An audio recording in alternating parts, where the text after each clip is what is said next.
Szervusztok, jó estét kívánok mindenkinek, én Víge Mese vagyok, a Transtelex vezető szerkesztője, és nekem jutott az a feladat, hogy bemutassam a ma esti vendégeket, meghívottakat, illetve kérdéseket tegyek föl nekik, mielőtt még ti kérdeznétek őket. Kezdem, hát most balról jobbra, ugye a női újságírás sose tudja eldönteni, hogy melyik a jobb, melyik a bal kezem. Tehát mellettem ül Bánszegi Rebeka, a 24.hu újságírója, Rebeka mellett pedig Jelinek Anna, a 444-től, Boc Henriettát lehet, hogy ismerik a kolozsváriak, az Átlátszó Erdély tényfeltáró újságírója, és a legesleg szélén a félkörnek pedig Kis Anna, a Mi Között podcastnek a házigazdája, műsorvezetője, főnöke, mindenese. Ezek vagyunk mi, az 1, 2, 3, 4, 5 Grácia, és arról fogunk beszélgetni, hogy mitől más a női újságírás. Egyáltalán fontos-e így külön a női újságírásról beszélni. Még mielőtt lányok szóhoz jutnátok, el kell mondanom, hogy én valamikor a 90-es évek végén kezdtem a pályámat. Úgy alakult, hogy a kolozsvári tévének a riportereként kóstoltam bele az újságírásba, és hát ott ragadtam, szinte 2 évtizedig. Rengeteg dolgot tanultam, imádtam, nagyon vagány volt. Aztán utána évekbe telt leszokni azt a sok-sok rossz dolgot, amit a köztévénél tanítottak. Például, hogyha nem figyelek oda, lehet, hogy észre fogjátok venni beszélgetés közben, így amikor elkezd mesélni a vendég, kiül az arcomra egy műmosoly. Így hallgat. És mondja még, vagy hogyha nem tudok mit kérdezni értelmeset, akkor és... Tehát, hogy igen, ilyen dolgokat tanítottak a köztévében a női újságíróknak, mert a műsorvezető nőnek a feladata elsősorban az volt, hogy öltözön fel elegánsan és tudjon szépen mosolyogni. A sminkje legyen tökéletes, a többi nem számít. Hál' Istennek ez már egy másik korszak, a Transtelex egy független média, a Mi Között, az Átlátszó Erdély, a 444, a 24.hu, ahonnan a lányok jönnek, nem szembesülnek ilyen dolgokkal, remélhetőleg, és teljesen másként tudnak érvényesülni nőkként a szakmában. Az első körös kérdésem az, hogy hogyan lettetek újságírók. Mindenkinek ilyen nagyon nyílegyenes út vezetett a szakmához, megláttátok a feliratot, hogy női újságírót keresnek, bekopogtatok, fölvettek, és azóta is ott vagytok, és építitek a sikeres karriereteket. Ki kezdi?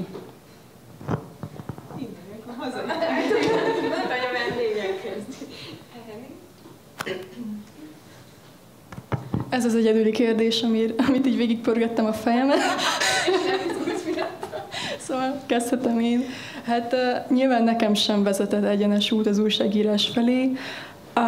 Én hát eredetileg HR tanultam, és aztán ugye a szociológia irányába mozdultam el.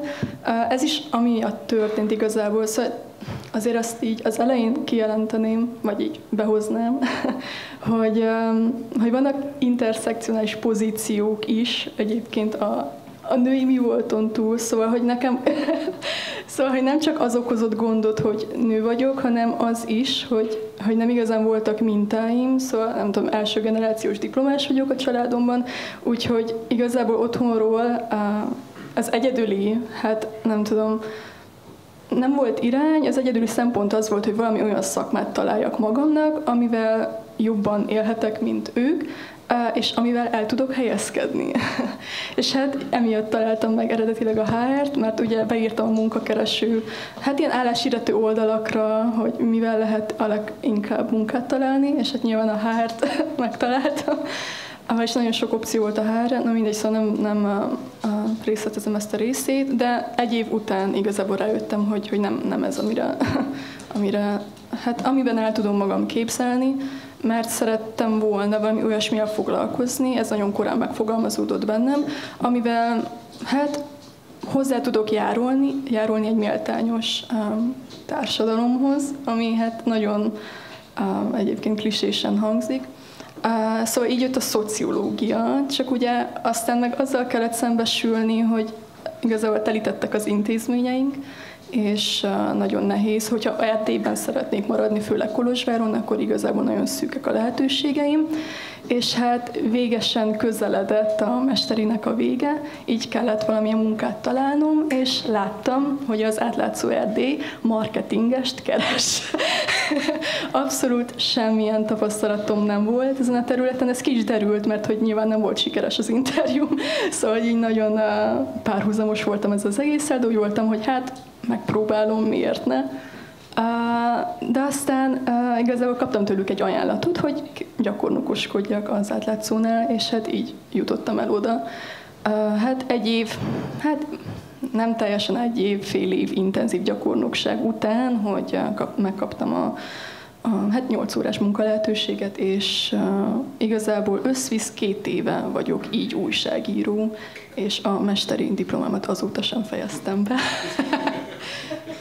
De hát ha.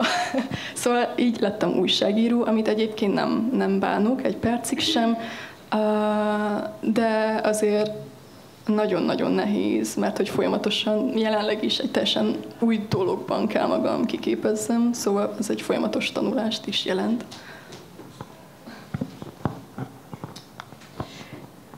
Talán nekem is olyan 10 éves út vezetett az újságírói pályához, bár nekem még néha vannak problémáim azzal, hogy meg néha másoknak is, hogy újságírónak neveznek, vagy mernek nevezni, azért talán az, amit mi csinálunk, az közelebb áll a tartalomgyártáshoz.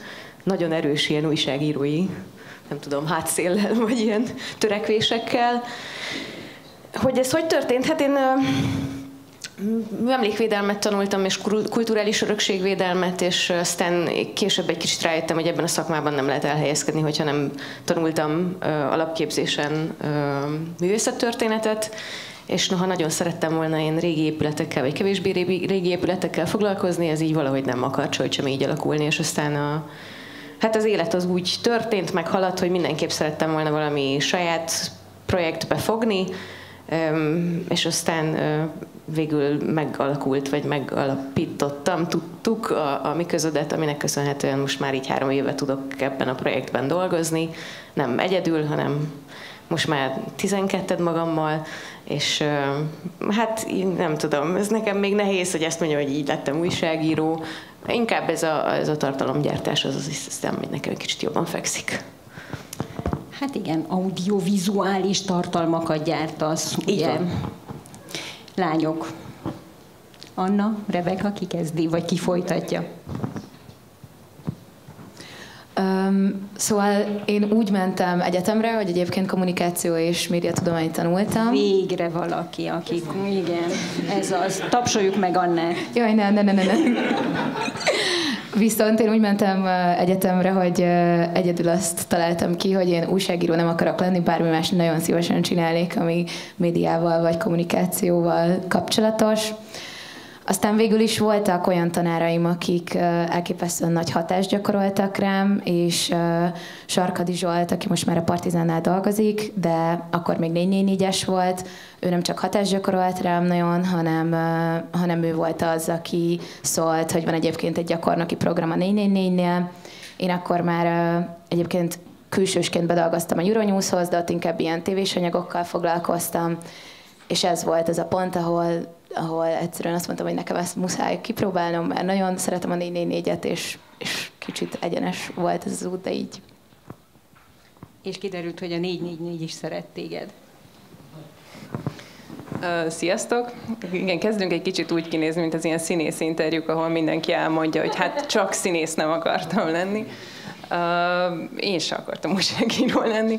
Én eredetileg pszichológiát tanultam, viszont hát nem nagyon tudtam magammal mit kezdeni, nagyon sok minden érdekelt, és aztán elkezdtem az SFE-t is, ott televíziós műsorkészítést tanultam, már részben újságírás, de igazából nem azt akartam, hanem rendezni akartam. Viszont közben rájöttem, hogy amúgy az, ami miatt annyira nem tudtam eldönteni, hogy mit szeretnék, az részben az, hogy annyi minden érdekel, és úgy élvezem azt, hogy így időszakosan beleásni magam egy-egy dologba, és egy kicsit az újságírás ez, hogy nem kell egy nagy olyan témát válasz, amivel nem tudom, úgy, mint hogyha mondjuk a PhD-znél, vagy hogyha igazán belemélyednél valamibe, hogy annak az egy területnek legyél a szuper, nem tudom, tudósa, hanem nagyon sok mindenről tudhatsz viszonylag sokat, vagy néha kevesebbet, de hogy ez egy tág, és ez nagyon megtetszett nekem, és aztán igazából nekem meg a 24.hu az első ilyen rendes újságírói munkahelyem, előtte pszichós cikkeket írtam, de én meg ahogy a Nusi is, én is videós újságíró vagyok elsősorban, úgyhogy igen, ez a történet. A videós tartalmak gyártásáról, meg arról, hogy érzitek magatokat kamera előtt, szó lesz, de egy következő körben. Most azért gyorsan, hogyha a kezdeteket elmesélte mindenki, kézfelemeléssel lássuk, hogy ki képzeli úgy, hogy élete végéig újságíró marad.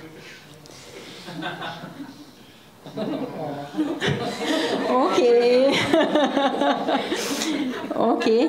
És aki nem, az miért nem?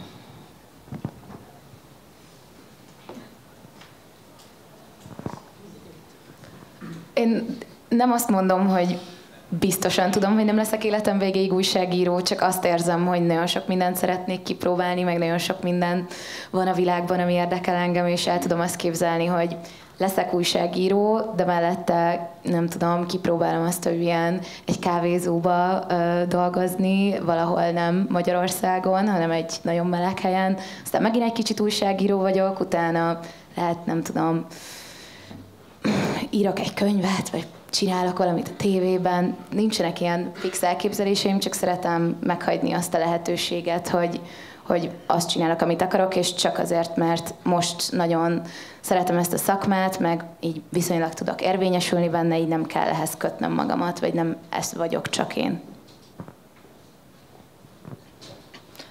Hát nekem sem feltétlen, tehát nem azért nem képzelem el magam életem végig újságíróként, mert hogy nem szeretném azt, amit csinálok, hanem azért nem, mert nem tudom, a társadalmi vagy a strukturális viszonyok miatt az is kérdéses, hogy mondjuk meddig lesznek Erdélyben ilyen sajtóorgánumok, és tegyük fel, hogyha mondjuk az átlátszó Erdély már nem lenne, akkor nem biztos, hogy máshol el tudnám képzelni, hogy újságíró legyek, mert az átlátszó Erdélynél azért szeretek újságíró lenni, mert végül is ez is egyfajta kutató munka, tehát mélyebb cikkeket írunk, sokkal több időnk van megírni egy anyagot, de például hírújságírást még sosem próbáltam, és nem is nagyon tudom elképzelni magamról, hogy ez mondjuk menne nekem, de ki tudja. Szóval igazából emiatt nem gondolom azt sajnos, hogy ez... Ugye nincs itt a főnököd, hogy hallja, hogy Sipi?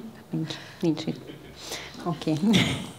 Hogy ennyire egy potenciális sötét jövőt festettél, Heni. Anna, én már... csak egyszerűen az van, hogy néha így megunok dolgokat, még akkor is, ha nagyon szeretem őket. Meg azért van egy tempója ennek, ahogy mi most ezt csináljuk, és egy intenzitása, és azt azért érzi az ember magán, hogy mikor vannak azok a pontok, amikor ez már így hatással van az embernek a mentális, fizikai egészségére is. Olyan tempóban, ahogy most csinálom, biztos, hogy nem lehetne életem végéig csinálni, mert az nem tudom, lehet, hogy a szervezetem adná meg magát, de azt szerintem fontosabb, vagy hogy én mindig a pakliban tartom azt, hogy tényleg az van, hogy néha egyszerűen megunok dolgokat, és kell a váltás, és kell valami újat csináljak, és általában tele van az agyam mindenféle ötlettel, aminek a nagy részét nem tudom megvalósítani, és akkor egyszer 10 évente egyszer van egy olyan ötletem, amit megcsinálok, és akkor annak így van eredménye, úgyhogy ezért nem biztos, hogy életem végéig fogom ezt csinálni. Amikor megpróbáltam felkészülni erre a beszélgetésre, akkor fölírtam magamnak ilyeneket, hogy mondja el mindenki, hogy miért szereti a főnökét, vagy miért nem szereti a főnökét, mert hogy a főnökök általában férfiak, kivéve nálam, mert én vagyok a saját magam főnöke, és eléggé szoktam kínozni magam. De hogy igen, tehát, hogy az újságírás az egy olyan szakma, ahol már ugye a kényes témák azok előhozzák ezeket a dolgokat. Oké, csak víz. Ne ijedjetek meg, nem kell rosszat mondani a főnökről, eltekintek tőle. Szóval ahogy végignéztem így, nem csak Erdélyben, Magyarországon is, tehát az van, hogy a bázis, a piramisnak az alapja, ott sok-sok kicsi hangya van, ott nagyon-nagyon sok a nő. És aztán, ahogy megyünk fel a piramis csúcsa felé, egyre több a férfi, és már aki ott a leges-leges leghegyesebb pontján ül a piramisnak, az már biztos férfi. Hogy vagytok ezzel? Nem idegesít ezt titeket?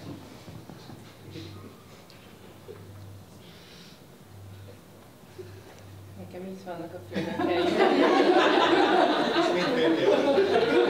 És mind a ketten férfiak. Úgyhogy lehet, hogy most ezt a kört ne énket.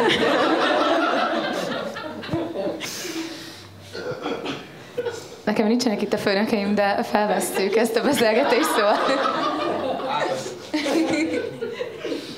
Annyit hozzáteszek, hogy szerintem ennek vannak olyan okai is, hogy sokkal kevesebb nő kezdett el alapból dolgozni ebbe a szakmába mondjuk 10 évvel ezelőtt, vagy 20 évvel ezelőtt, mint mondjuk most.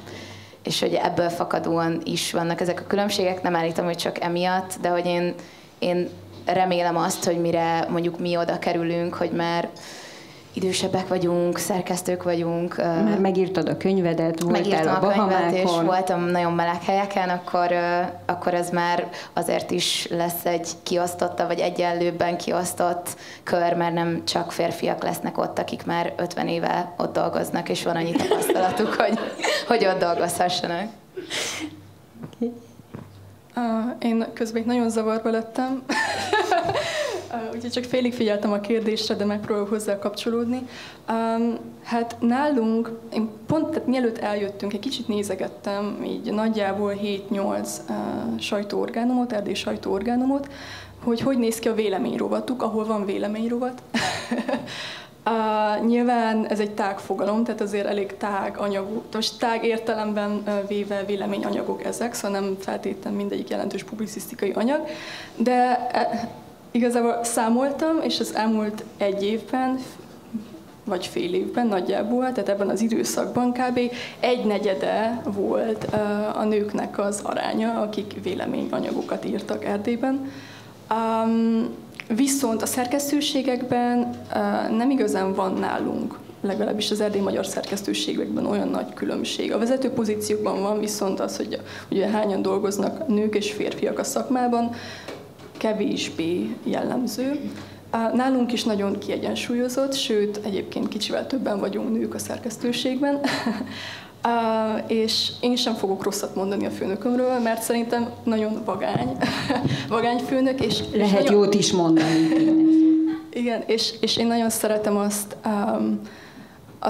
hát igazából a mi kis szerkesztőségünkben, ugye nagyon kevesen vagyunk, tehát 5-en vagyunk újságírók, hogy nagyon horizontálisan működünk. Szóval, hogy egyáltalán nincs az, hogy valakinek a szava mondjuk többet érne, és ez egészen kezdőként is ezt tapasztaltam. Tehát eleinte nagyon féltem gyakornokként, hogy milyen lesz, de már a legelején azt tapasztaltam, hogy így tökre számít az, amit gondolok, vagy amit mondok, úgyhogy nekem jó tapasztalataim vannak. De lehet, hogy emiatt sem tudom elképzelni, hogy máshol dolgozzak újságíróként, nem tudom.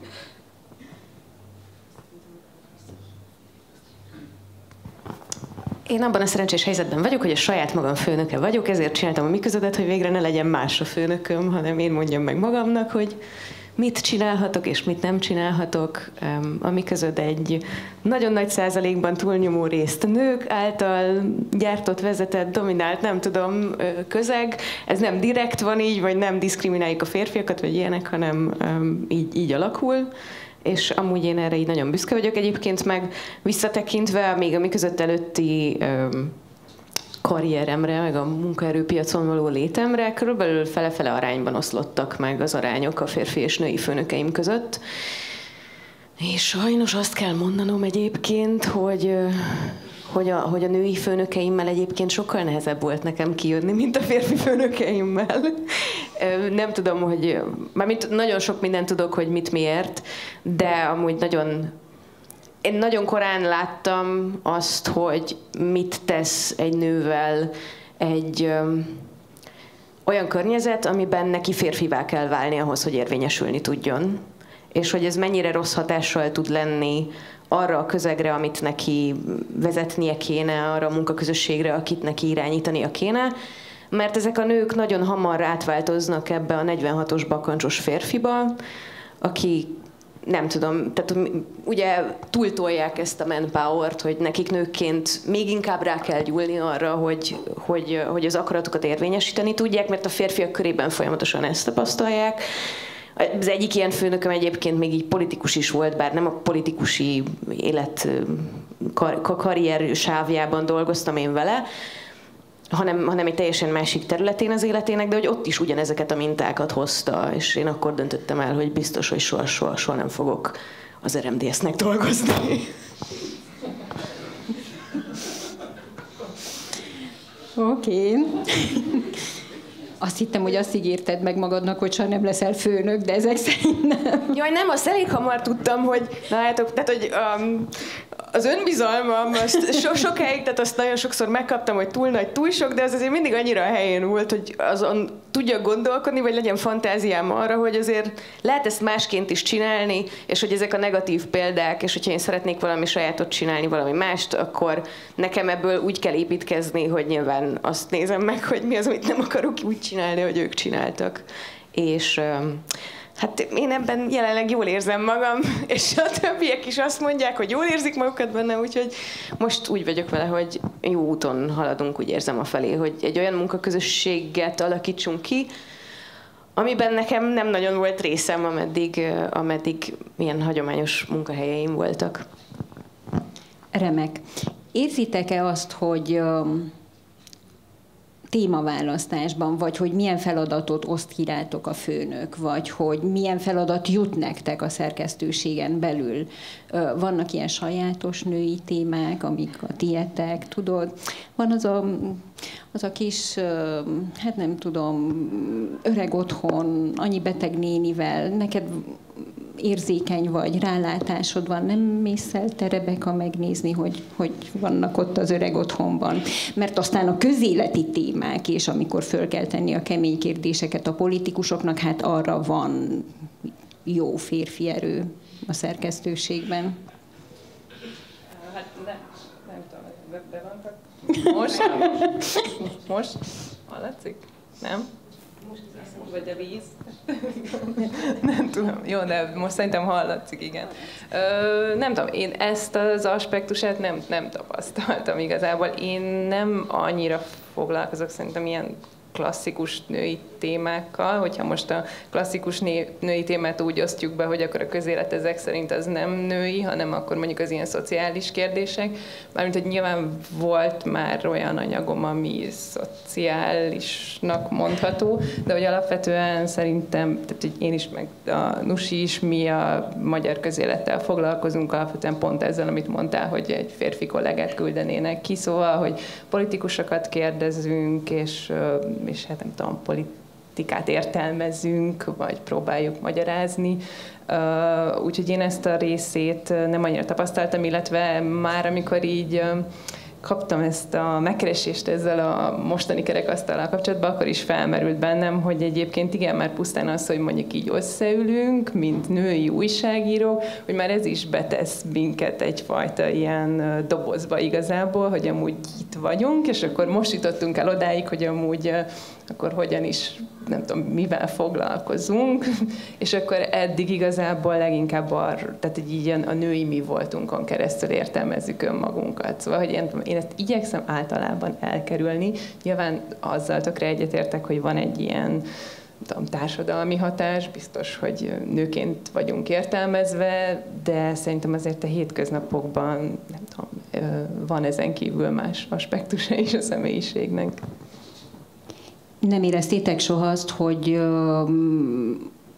amikor elkészítitek az anyagot, akkor nem tudom, jobban rá kell dolgozni, mint a férfi kollégának. Tehát próbálom itt kideríteni, hogy egyáltalán valahol érzitek-e a szakmán belül, hogy valamitől más. Tehát, hogy másként kell hozzászólni, vagy jobban kell teljesíteni, vagy 3-szor annyit kell hozzáadni ahhoz a bizonyos anyaghoz, hogy jó legyen, hogy igaz legyen, hogy a nézők elfogadják, hogyha videós anyagokról beszélünk, stb. Igen, egyébként, hogy ezt akartam behozni, hogy nem tagadom annak a létjogosultságát, hogy egyébként nőként vannak kihívások, újságíróként is, mint ahogy minden másban. Például amúgy szerintem a kommentek és a visszajelzés az egy ilyen terület, ami szerintem nőként így kellemetlenebb, mert egyszerűen így ott viszont nagyon erősen előjön az, hogy amúgy egy hétköznapi néző az igenis észre fogja venni azt a hibát, másképpen értékeli, vagy egyébként többet foglalkozik a kinézettel, nem feltétlenül kedves szemszögből, vagy nem tudom. Tehát így ilyenek vannak, és ezt szerintem kár tagadni, de szerintem így nem feltétlenül ugye, a hétköznapi munkát határozza meg, vagy a témaválasztást, mert ugye ez volt az eredeti kérdés. Igen, azt én sem tapasztalom a munkahelyemen, hogy ettől mondjuk én a szerkesztőségbe úgy vagyok kezelve, vagy bárhogyan egyébként máshogy lennék kezelve.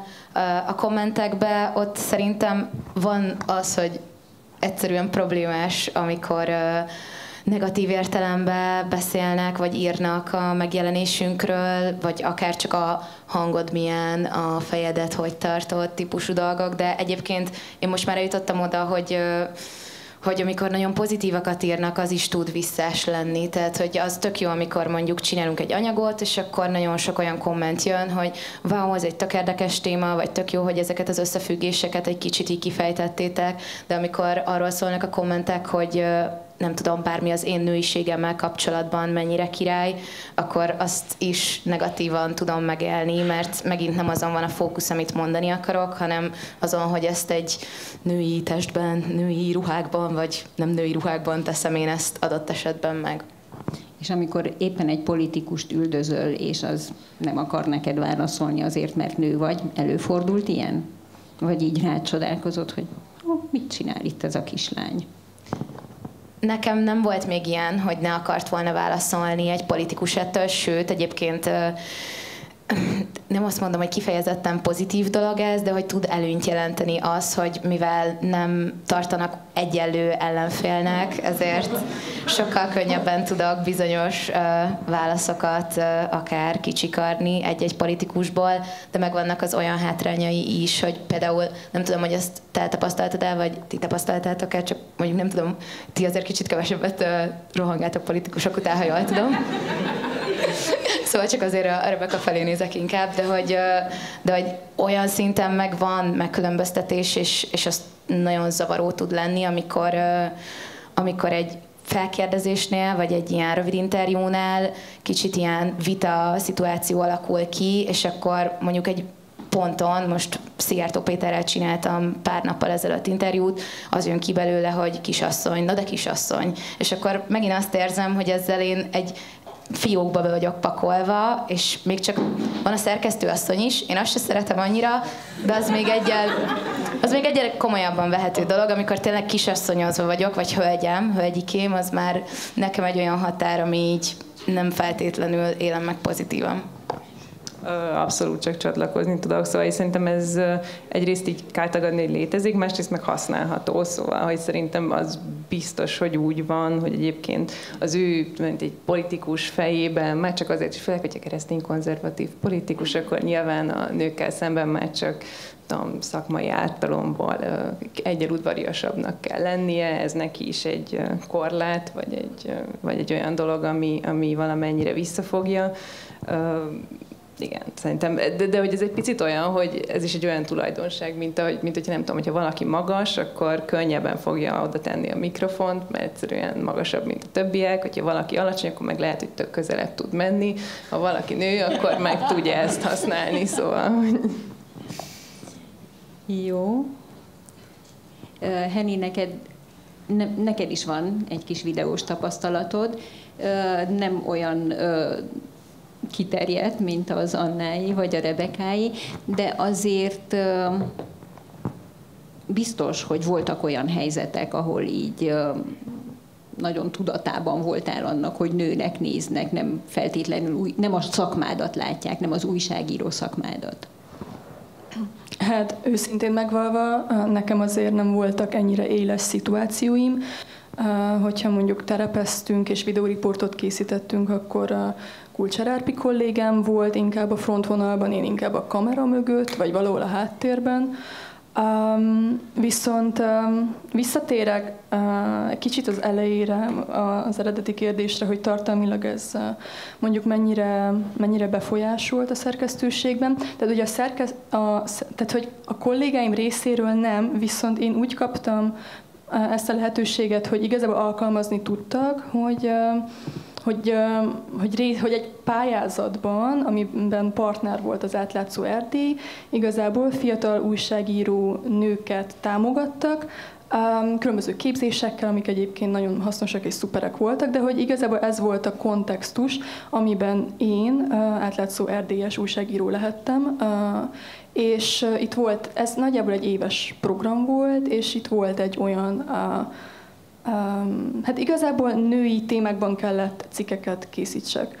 Szóval az elmúlt egy évben, vagy másfél évben nekem főleg ez volt a fókuszom a pályázat miatt, mert ugye mi pályázatokból tartjuk fent magunkat. És emiatt, de hogy tehát hogy nálunk sosem volt olyan, hogy mondjuk valaki megmondta volna, hogy én milyen témában írjak cikket, vagy sugalmazás szintjén sem, vagy így senkivel szemben sem történt ilyen, de nagyon kíváncsi lennék, hogy mondjuk más szerkesztőségekben ez hogy működik, mert lehet, hogy nem mi vagyunk erre egy jó példa, de hogy biztos vagyok benne, hogy ez azért jellemző mondjuk más erdélyi nagyobb szerkesztőségeknél, hogy mondjuk nők inkább, nem tudom, inkább életmód, vagy ilyen kulturális témákban írnak cikkeket, és ugye az ilyen nagyon hard témákhoz, az ilyen nagyon erős közéleti politikai tartalmakhoz pedig az idős férfiak főleg. Mondanám, hogy idős fehér férfiak, de csak fehér férfiak vannak körülöttünk.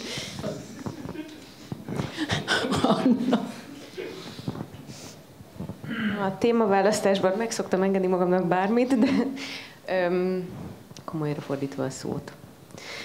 Igen, hát hallottam valamelyik beszélgetésedben, amikor így a mi közöttről osztottál meg dolgokat, nem tudom már melyik podcastben, vagy hol beszélgettél, éppen mondtad, hogy mennyire rosszul esik, amikor kimegy egy nagyon jó tartalom, amin rengeteget dolgoztatok, és akkor a kommenteknek a nagy része arról szól, hogy már megint hogy nézel ki.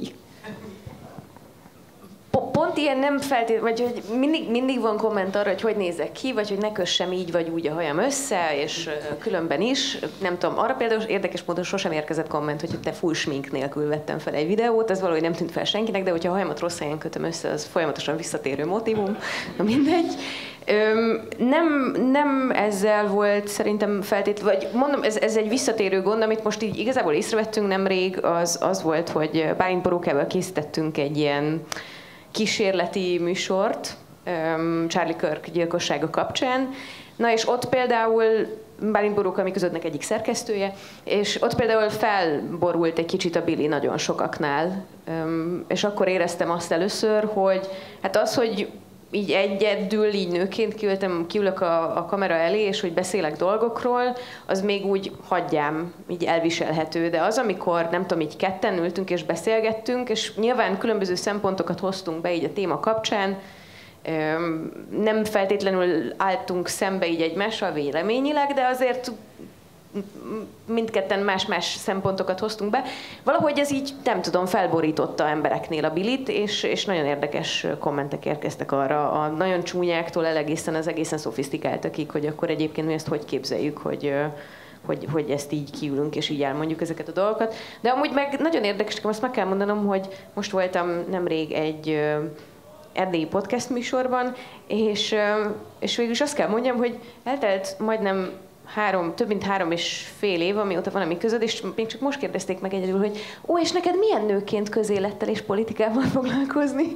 Úgyhogy szerintem ez egyébként valahol egy kicsit, nem tudom, mint hogyha így haladnánk ebben a kérdésben előre, egyre elfogadottabb szerintem társadalmilag az, hogy nőként is foglalkozunk ilyen típusú témákkal, az, hogy politikusokhoz oda megyünk és megkérdezünk dolgokat, főleg ti, mert én még különösebben nem mentem.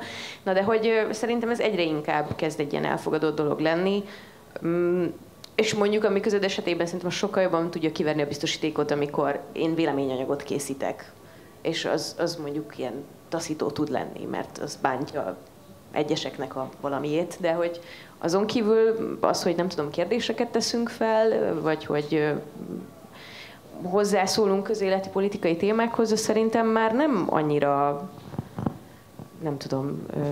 Nem kirívó. Kirívó, igen. És a humor, az irónia, az bántja-e a közönségedet? Tehát, hogy egy nőtől el tudják fogadni azt, hogy szarkasztikus, hogy beszól, hogy poénos?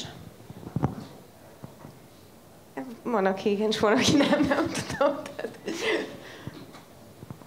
Van ennek persze, van, akinek ez bejön, és van, akinek nem. De hogy ez szerintem stílus kérdése, hogy ezt valaki így szereti nézni, vagy sem.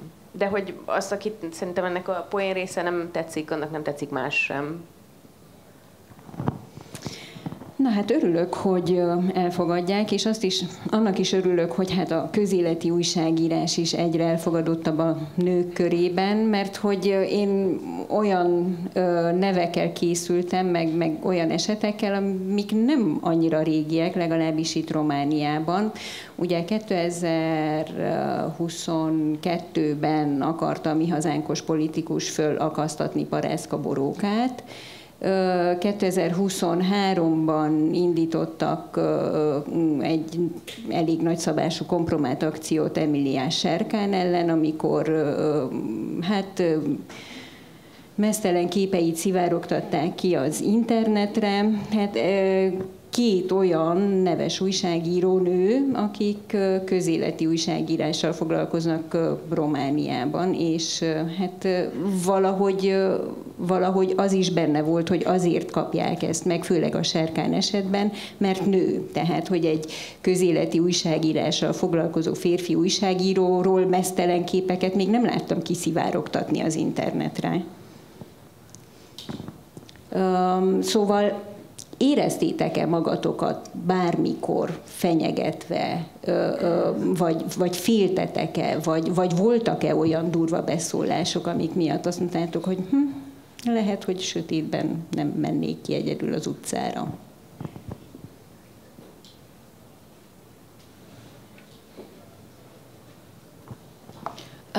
Hát én félni nem féltem, de hogy tapasztaltam azt, hogy egy-egy ember visszatérően vagy fenyegető hangvételű üzeneteket, vagy nagyon elborult, rajongó szemszögből közelítő üzeneteket. Elborult? Hát ez bár egy bizonyos határon túlment, tehát hogy nagyon, nagyon durva volt, és hiába volt az, hogy letiltottam az egyik e-mail címét, akkor egy másik e-mail címről elkezdte ugyanezt csinálni, de hogy azért így úgy félni nem féltem ezek miatt, az esetek miatt, hogy akkor este mondjuk nem sétálok az utcán, de hát igen, ez valószínűleg benne van, hogy női újságíróként írták ezeket, tehát hogy a fenyegető levelekben is ez egy visszatérő elem volt, hogy így én mit képzelek, hogy nem csak az, hogy nőként, hanem hogy fiatal újságíróként csinálom azt, amit csinálok. De olyan, hogy éles helyzetben, nem tudom, egy politikustól azon kívül, hogy az ilyen minimális, nem azt mondom, hogy minimális, de hogy ilyen kisebb üzenetértékű, vagy jelzésértékű, mondjuk megszólításokon túl én ilyet nem tapasztaltam. Más kollégámtól hallottam, hogy volt olyan, hogy mondjuk lementek vidékre forgatni, és az adott politikus az nem az ő szemébe nézett, hiába volt ő az anyag szerkesztője, meg a riporter, hanem a férfi operatőrrel egyeztetett mindent, őt meg kvázi emberszámba se vette. De én ilyennel már nem találkoztam, és szerintem ez kicsit ilyen, hát amit már mondtunk is, hogy korosztályos dolog, hogy azért így én azt érzem, hogy mi már egy szerencsésebb pozícióból indulunk talán. Találkozni én sem találkoztam, viszont ez egy állandó szempont nálam, amikor mondjuk nehezebb témákhoz nyúlok, bár azért viszonylag kevés tapasztalatom van szerintem hozzátok képest, mert azért nálunk nem olyan intenzív a munka, lévén, hogy nem vagyunk napi sajtó. De hát az elmúlt hónapokban volt egy olyan anyagom, ahol számon kellett kérjek, és hát igazából nyilvánosságra hoztam egy illetőnek a nevét, aki hát különböző fake profilokról, kamu álláshirdetésekkel próbált Hát igazából nőket toborozni saját magának szexuális célra, amiért egyébként fizetett is volna. Szóval nagyon egy ilyen fura helyzet volt, és nagyon-nagyon gusztustalan volt, és amikor ez a témához nyúltam, akkor azért volt bennem egy fenntartás, hogy basszus, én akkor ezt most így írjam névvel, és mi van, hogyha, tehát Kolozsvár kicsi, mi van, hogyha találkozunk, és ki tudja, milyen figura, vagy hogy aki ilyet csinál, az milyen ember lehet, mire lehet képes, és hogy tisztában voltam azzal, hogy attól még megírom ezt a cikket, tehát hogy nem lesz jogi következménye, mert hogy azért ez egy olyan kategória, ami még azért nem esik bele. Ez is kicsit érdekes, de igen. És hát végül is meghúztam egy vonalat, hogy oké, ez így megszületik névvel, de hogy nem fogok vele találkozni, hanem telefonon fogom felhívni. És ez meg is történt. Egyébként, hát mondhatni kedves hangnemben, szóval igazából egy kedves figuráról van szó, akinek ilyen nagyon fura. Hát igen. És hát igazából utána kaptam a részéről támadást, de nem a női mi voltomra, hanem csak Soros Bérenc, meg ilyenek, szóval. És ember számba vett, szóval. Igen. Jó, valakinek még voltak hasonló tapasztalatai? Nem. Na, de beszéljünk a jó részéről is a dolgoknak. Biztos van egy jó része, egy kellemes része annak, hogy női újságírók vagyunk, vagy nincs. Nem tudom. Így belegondolva. Én ezen gondolkodtam, hogy mitől más, vagy amikor így próbáltam összeszedni a kérdéseket, hogy mitől más a női újságírás, mint a férfi újságírás. És én például arra jöttem rá, hogy sokkal nehezebb, ugye írott sajtóban, és Henny említette a véleménycikkeket is, tehát hogy például sokkal nehezebb, hogy megszokja az olvasóközönség azt, hogy egy nő, egy újságíró nő írhat véleménycikket, és lehet egy megalapozott véleménye egy bizonyos közéleti kérdésben. Mert véleménycikkeket csak az öreg fehér férfiak írnak, és az a megalapozott vélemény, a női vélemények azok általában hisztik, vagy hát nem elég koherens, kicsit túltolta a biciklit, vagy nem mondta ki úgy, ahogy ki kellett volna mondja az egészet, szóval igen, én ilyenekkel szembesültem elég sokszor. A videós újságírásra visszatérve, amikor kimentek az utcára, vagy amikor elterveztek egy forgatást, gondoltok-e arra, hogy fogok felöltözni, hogy fogok kinézni, hogy fogok a kamerába nézni? Anna említette, hogy sok gondot okoz a hajának az elrendezés. Ti hogy készültök fel egy forgatásra, vagy ilyen tök laza, semmi különöset nem kell csinálni?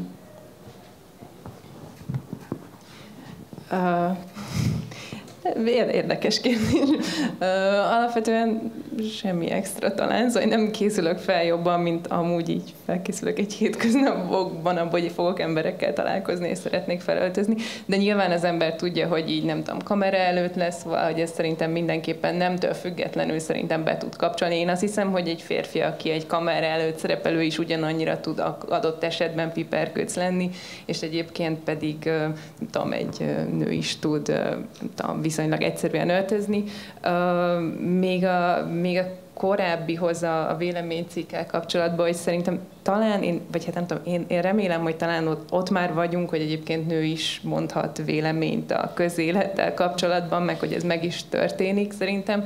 Ami talán szerintem kihívás, az az, hogy úgy, tehát hogy nem egy ilyen, tehát hogy úgy megőrizni a női szempontot, hogy ez ne kifejezetten ez az úgy női újságírás legyen, hogy nem tudom, behozom a horoszkópot, vagy elkezdek valamilyen bulvár témáról beszélni, de hogy megtartsam viszont azt, hogy amúgy lehet igenis egy női perspektíva, ami más adott esetben, és például, amit említettél korábban, hogy mondjuk odaadják a nőknek az ilyen szociális témákat, hogy ezt meg is lehet fordítani, hogy egyébként az szintén szerepel a közvéleménykutatásokban általában, hogy amúgy igen, a nők szociálisan érzékenyebbek. És egyébként ez egy fontos téma, tehát az, hogy ezzel valaki foglalkozzon, mondjuk az, hogy kevesebbet foglalkozik ezzel általánosan a közélet, az lehet, hogy azért van, mert mondjuk kevesebb a női újságíró, és így összességében egyébként kevésbé tudják reprezentálni annak a témának a fontosságát. Szóval szerintem az fontos, hogy valahogy úgy megragadni a közéleti témákat, hogy közben megmaradjon a női perspektíva, de nem abból a szempontból, hogy azt mondom, hogy ez csak egy női, hanem megtartani a hangot.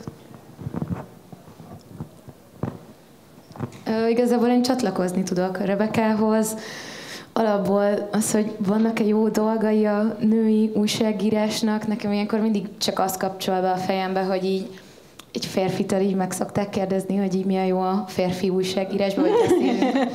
Hát igen, ez az, hogy így nevettünk ezen, de hogy közben ilyen erővel akkor lehetne azt is mondani, hogy akkor legyen férfi újságíró kerekasztal, és nektek mik a nagy nehézségeitek, és nem tudom azt, hogy mi most itt, mint női újságírók vagyunk fenn, vagy ez az egész beszélgetésnek a neve, az nem tudom, hogy mennyire, biztos valamennyire segít is egyébként az, hogy erről a problémáról beszélünk, hogyha vannak hátrányok, de hogy néha az, hogy beszélünk valami diszkriminációra vagy problémáról, az csak ráerősít arra az emberek fejébe, hogy ez egy létező diszkrimináció, és annak is, akinek előtte nem jutott ez az eszébe, utána így fog gondolni erre a témára, vagy amúgy tényleg ezzel van ez a probléma, vagy nem probléma, de hogy létezik ez a jelenség.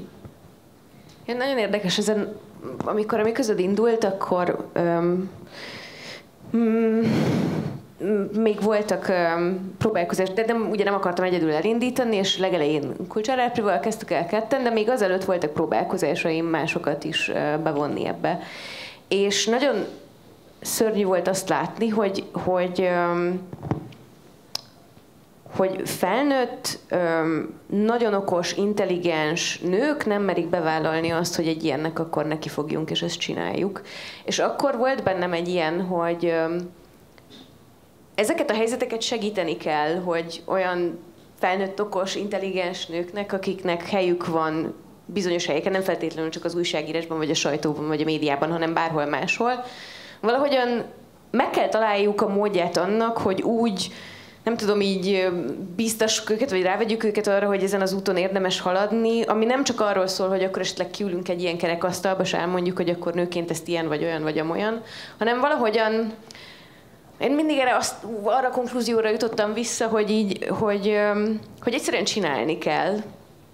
Egyszerűen csinálni kell, ott kell lenni a képernyőn, el kell mondani, be kell vállalni azt, hogy rosszul kérdeztem, hülyeséget mondtam, ez nem úgy jött össze, hogy elképzeltem, mert másként csak folyamatosan ezek a szerintem fura, a saját fejünkben képződő standardok alakulnak ki arról, hogy akkor egyébként nőként, vagy férfiként, vagy nem tudom miként, hogyan kéne bármit is csinálni, és az meg szerintem különösebben nem segített azon, hogy ezeken a kérdéseken, hogy akkor bármilyen szakmában te nőként, vagy férfiként ezt hogyan csinálod, ezen végre így túllendüljünk. Úgyhogy igen, ez engem ilyen szempontból mindig is motivál, és ezért is örülök annak, hogy tényleg ilyen sok időbe telt, mire kaptam egy ilyen kérdést, hogy akkor nőként közélettel, meg politikával, és rájöttem, hogy amúgy nem tudok erre mit válaszolni. Hát ez van, na hát pont nem fiúnak születtem. Hát ez ilyen, attól még ez érdekel. És hogy nem feltétlenül határozza meg azt, hogy hogyan látok dolgokat. Illetve sok mindenben nyilvánvalóan meghatározza az, hogy nő vagyok, hogy hogyan látom a világot és dolgokat, de hogy ez nem determinált arra, hogy hogyan látom a világot. Ez érdekes, amit mondasz, mert nagyon sok cikket, tanulmányt olvastam arról, hogy a mi szakmánkban, az újságíró szakmánkban a nőknek nagyon nagy része küzd például impostor szindrómával. Tehát, hogy nem érezzük magunkat elég jónak ahhoz, hogy megmerjünk szólalni, hogy föltegyünk egy kérdést, hogy megírjunk egy véleménycikket, hogy kiálljunk a kamera elé, hogy üldözzük a politikust. Most én olyan szerencsés helyzetben vagyok, hogy bármivel próbáltalak megfogni titeket, folyamatosan az jött vissza, hogy nem, nekünk ez szuperül megy, a főnökünk remek, a politikusok válaszolnak, szóval minden nagyon jó, de hogy attól még vannak ilyen létező jelenségek, hogy az újságírónők imposztor-szindrómával küzdenek, hogy azért a láthatatlan munka a szerkesztőségekben az a nők nyakába zúdul, mint minden más munkaterületen, nagy részt, hogy a bérszakadék azért az is érződik helyenként, tehát hogy a női újságírókat nem fizetik olyan jól, mert nem olyan tehetségesek, ugye, vagy mit tudom én, meg hasonló dolgok. Hát ehhez én is tudok kapcsolódni, és amúgy ezt így nem tudom, hogy ki hogy van vele, de annak ellenére, hogy imposztor szindrómám van, én azért szeretem felvállalni ezt a sérülékenységet, mert szerintem ez így őszinte. És hát igen, én amúgy nagyon szoktam szorongani ezektől a helyzetektől, amikor megkaptam hát igazából megkaptam az e-mailt, hogy meghívtak erre a beszélgetésre, akkor 2 dolog jutott egyszerre eszembe, hogy hú, de vagány, és milyen vagány, hogy ezekkel az emberekkel ülhetek mondjuk majd itt. A másik meg az, hogy hú, basszus, én ezt nem biztos, hogy el tudom vállalni, mert rohadtul sok munka lesz nekem az, hogy érzelmileg felkészüljek rá, mert hogy ott van ez, amit egyébként, tehát amit Anna is mond, hogy igen, tudom, hogy ez van, oké, csinálni kell, de hogy ott van, tehát hogy egyszerűen nagyon párhuzamos az, ahogy mondjuk a szervezetem reagál ezekre a helyzetekre, és mi van mondjuk a fejemben. És hogy ugye ezzel a szorongással nagyon nehéz mit kezdeni, és én egyébként folyamatosan azt tapasztalom, hogy nem tudom, hogy máshol hogy van, de hogy mondjuk az erdélyi magyar közéletben, hát nem tudom, férfiak, legalábbis nekem úgy tűnik, hogy ilyen nagyon magabiztosan tudnak kiállni, és hogy legalábbis külső szemmel nem tűnik úgy, hogy mondjuk ők ezt így annyira túlgondolnák. Van olyan, hogy mondjuk nagyon magabiztosan mondanak akár butaságokat is, és ugye másik esetben meg az, aki mondjuk szorong, de lehet, hogy lennének releváns gondolatai, nem meri elmondani, vagy nem tudom, egyszerűen távol tartja magát, és szerintem ez, tehát amiatt is van az, hogy mondjuk nagyon kevés vélemény, hát publi születik mondjuk nők tollából, mert hogy ezt kapják meg, tehát hogy nem tudom, hogy egyszerűen nem elfogadó a tér, mert folyamatosan mindig egy ilyen erős szerepben kell legyél, aki egyébként, és ezt szintén Anna említette, hogy azok a nők, akik viszont meg nem tudom, próbálnak érvényesülni ebben a nagyon ilyen teljesítményorientált, meg ilyen nagyon nem toleráns közegben, kénytelenek felvenni egy ilyen nagyon hát, hogy ők is felveszik ezeket igazából, tehát hogy ők is durvává válnak, mert hogy másképp nem biztos, hogy tudják ezt kezelni.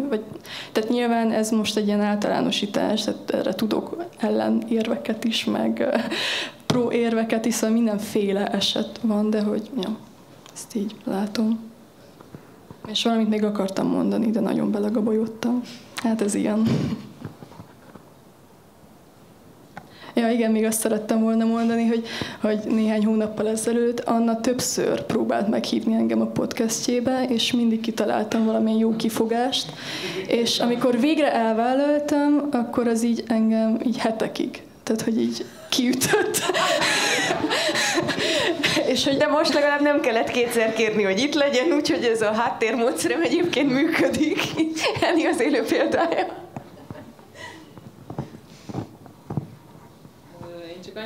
Megint kikapcsoltam. Most? Jó, igen. Szóval én csak annyit akartam, hogy szerintem ez a láthatatlan munka, a fizetésbeli különbségek, ezek talán nem női újságíró specifikus dolgok, hanem nő specifikus dolgok. És hogy történetesen amúgy igen, mind nők vagyunk, mert hogy azért vagyunk itt, de hogy ez nem feltétlenül függ szerintem össze a női újságírói mi voltunkkal, és az egész, azt hiszem, hogy ezzel a női újságírói dologgal az a probléma, hogy ez már egy olyan szűkítés, hogy például nem tudom, mondjuk, hogy nem mondjuk azt, hogy Ruf Bálint a legjobb 40 feletti szemüveges, sajátos beszéd stílussal rendelkező politológus elemző, mert akkor még egyébként mindig ott lenne ugye Lakner Zoltán, szóval, hogy alapvetően így nem, tehát hogy ne egyikünk, azt hiszem, hogy egyikünk sem, mint női újságíró, hanem mint újságíró szeretne valamit elérni. Igen, legyen ez a Vége. Igen, legyen ez a vége. Mindannyian, mint újságírók szeretnénk valamit elérni. Lányok, nagyon köszönöm, hogy itt voltatok, és most a közönség kérdezhet bárkitől, aki itt ül, ha valamit szeretne megtudni a női újságíróktól. Hoppá, nagyon sok kérdés van. Igen, egy. Nekem az a kérdésem, hogy a szerkesztőségeitek, főleg a videós műfajban, hogy használják és hogy trekkelik mondjuk a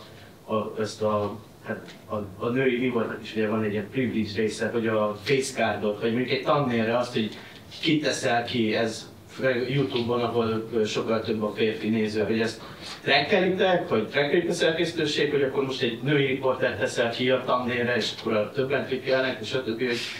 Erről létezik egy tudatos gondolkodás erről, vagy trekkeli valaki, vagy ez szempont-e? Nálunk nem trekkeljük. De lehet, hogy ez most bekapcsol valami. Hát szerintem kifejezetten problémás lenne, ha bárhol is ezt trekkelnék, szóval... Vagy nem tudom, hogy Anna, te trekkeled a saját arcodat? Nem a saját arcomat semmiképpen nem nálunk Orbán Viktor a befutóna, ez az igazság. Igen, ott még volt egy kérdés. Félig komoly, félig vicces kérdés, de mi a sablon választotok arra, hogy ki fizet, mennyit fizet, jól fizet-e? Mármint hogy sablon vagy nem? Gondolom, hogy ez sokszor jön kérdésként, vagy kommentként, vagy stb. Hogy ezt megkapjátok, és mi a sablon választotok? Ha van, ha nincs, akkor... Hát szerintem nincs sablon, vagy hát nekem nincs erre sablonválasz, de nyilván mi ugye általában, hát tehát mi tök mindegy, hogy nő vagy férfi, mi azt kapjuk meg, hogy minket Soros fizet, tehát most ezt nem tudom, ezt nem igazán van erre stratégia, hogy ezt hogyan lehetne kivédeni, de egyébként érdemes lenne rajta gondolkodni. Igen, általában ez nem ilyen kérdés. Általában megnevezik, hogy szerintük ki fizet. És akkor...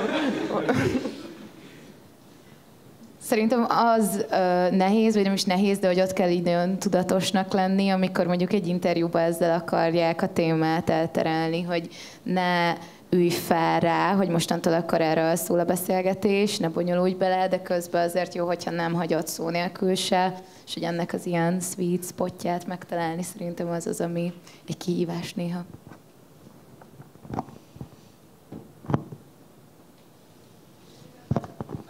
Sokat beszéltetek itt arról, hogy mennyire lesz maszkulin egy nő, mennyire nem lesz maszkulin egy nő így újságíróként, és arra lennék kíváncsi, hogy egyenként nektek mi az a kvalitásotok, ami szerintetek így sokat ad ahhoz, hogy ez a szakmátok, mert mint hogy egy ilyen személyiségjegyre gondolok, ami úgy érzitek, hogy wow, ez másban nincs benne, és milyen jó, hogy nekem ez van, mert hogy így jól tudom a munkámat végezni. Vagy ez így értelmes. Jó.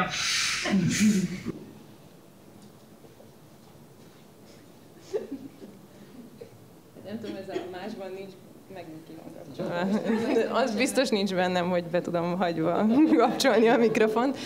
Szóval olyat azért nem mernék mondani, hogy másban nincsen, csak bennem, és ezért vagyok a legalkalmasabb. Azt hiszem, hogy kíváncsi vagyok, és szerintem ez hasznos, de ez egy nagyon hétköznapi skill. Hát ilyen egy tulajdonságot én sem tudok feltétlenül mondani, de inkább én arra reflektálnék, hogy én szerintem azért nem minden nő lesz egyébként maszkulin ettől a szakmától, és vezetői pozícióban se lesz feltétlenül minden nő maszkulin, és igen, szerintem ezt így azért fontos így hozzátenni, hogy én például nem érzem magamon, hogy bármennyire is férfiasabb lettem volna, vagy maszkulinabb lettem volna, amióta az újságírással foglalkozom. Hát én nem vagyok abban jó, hogy jó jegyeket emeljek ki magamból. Nem tudom. Hát a mi szerkesztőségünkben szerintem, hát nem tudom, sok részletre tudok figyelni, de amúgy szerintem ez nem túl szerencsés, hogyha ezeket a különböző jegyeket így nőkhöz, férfiakhoz párosítjuk, mert ez annyira, ezek nagyon fluid dolgok azért.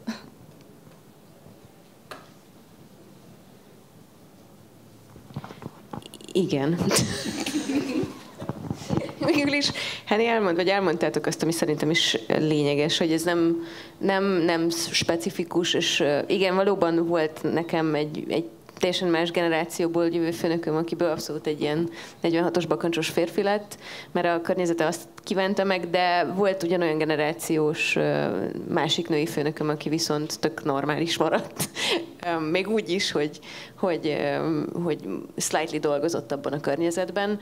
Szóval, hogy ez esete válogatja, hogy ez hogyan alakul, de hogy sok esetben szerintem nekünk már megvan a lehetőségünk arra, hogy az olyan helyzetekre, amik ezeket a nőket azzá tették, amivé váltak, azokra adott esetben nemet mondjunk, vagy azt mondjuk, hogy nekünk ez ennyit nem ér, vagy hogy nem így akarunk érvényesülni, és hogy ennek van másik útja. De ez megint szerintem személyiségkérdése, ugyanúgy, ahogy szerintem egy férfi politikustól sem elvárt, vagy kéne természetes legyen azt, hogy egy parasztbunkó, mert lehet politikusként nem parasztbunkónak is lenni, tehát hogy ez választás kérdése.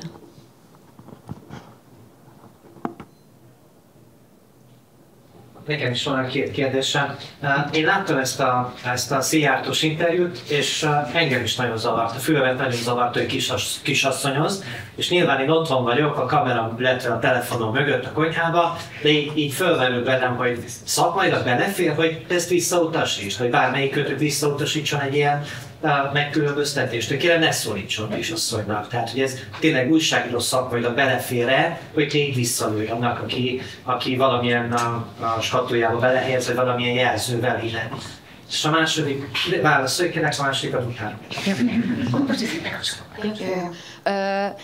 Hát szakmailag szerintem az belefér, hogyha nagyon olyan megszólítást használ, ami szerintem nem is az, hogy degradáló, de hogy betesz egy olyan fiókba, amit így én nem szeretnék, akkor ezt így jelezzem, de közben meg úgy vagyok ezzel, hogy nagyon nehéz alapból ott tartani néha egy politikussal a beszélgetést, ahol én szeretném tartani, és nagyon próbálnak nem arra válaszolni, amit én kérdezek, és hogy kikérhetem én ezt magamnak, de azzal az igazi célom, hogy megkapjam a választ egy adott kérdésre, csak távolabb kerül, mert az neki lehetőséget vagy teret ad arra, hogy akkor elkezdjünk erről beszélgetni, ami pedig azért a nézőknek nem akkora százalékát érdekli, mint hogy egyébként a releváns kérdésre választ kapjanak egy minisztertől. Köszi. Következő kérdésem az, hogy ti, akik sűrűn vagytok képernyő előtt, változott-e bármit a hétköznapi életetek, felismernek, mit tudom én, kocsmában látnak, azért tehát, hogy mit változtat az életben, egyáltalán? Én azt hiszem, annyira azért nem vagyok írás, mint itt egy-két ember. Nyilván van, hogy felismernek, és szerintem ez egy tök, nem tudom, általában szerencsére amúgy élőben pozitív visszajelzéssel jönnek oda. Az egy tök jó érzés ahhoz képest, hogy beszéltünk róla, hogy kommentekben, olvasói levelekben, mindenféle ilyen digitális online platformon nem feltétlenül a legszebb arcokat mutatják meg a nézők és olvasók, de szerintem élőben nekem például még nem volt rossz tapasztalatom, még Fidesz rendezvényen sem, szóval hogy ott is, aki felismert, általában kedves volt, vagy valamennyire még elismerő a helyzethez képest. Nem tudom, volt már ingyen sör, meg ilyen meghívások, de ennél extrémebb nem tudom, nem kaptam soha egy lovat, vagy ilyesmi. Hát lovat én se kaptam.